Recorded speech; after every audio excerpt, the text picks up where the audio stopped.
அனைவருக்கும் வணக்கம். இன்றைய தகவலில் கருப்பு கவனி அரிசியை பற்றி நாம் பார்க்கலாம்.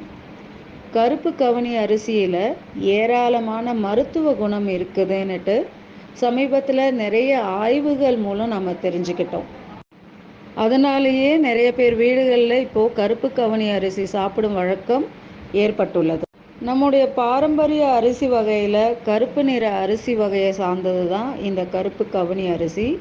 இந்த அரிசி வகை சீனாவில் இருந்து வந்தது என்றும், அது ஆரம்ப காலத்தில் மன்னர்கள் மட்டும்தான் சாப்பிட்டு வந்ததாகவும் இதை பற்றி சொல்கிறாங்க. இந்த அரிசியை ஆங்கிலத்தில் பர்பிள் ரைஸ் என்றும் ஃபர்பிடன் ரைஸ் என்றும் அழைக்கப்படுறாங்க.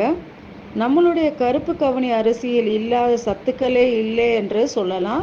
ஏராளமான vitamins, minerals, amino acids, phyto nutrients அதிகமாக இருப்பதால் உடலின் மொத்த ஆரோக்கியத்திற்கும் சீரான செயல்பாட்டிற்கும், குறிப்பாக இதய ஆரோக்கியம், குடல் ஆரோக்கியம், கல்லீரல் ஆரோக்கியத்தை மேம்படுத்துகிறது.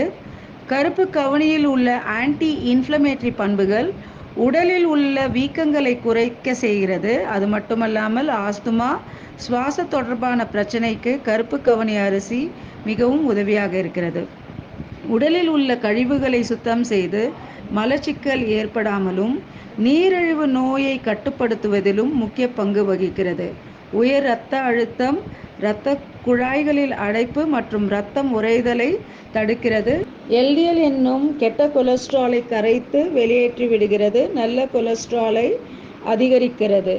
இது புற்றுநோயை எதிர்த்து போராடவும் புற்றுநோய் செல்களை தாக்கி அழிக்கவும் உதவுகிறது. கருப்பு கவனி அரிசியில் அதிகப்படியான நார்ச்சத்தும் நுண் ஊட்டச்சத்தும் தலைமுடி உதிர்வதை தடுத்து முடி வளர்ச்சியை தூண்டுகிறது.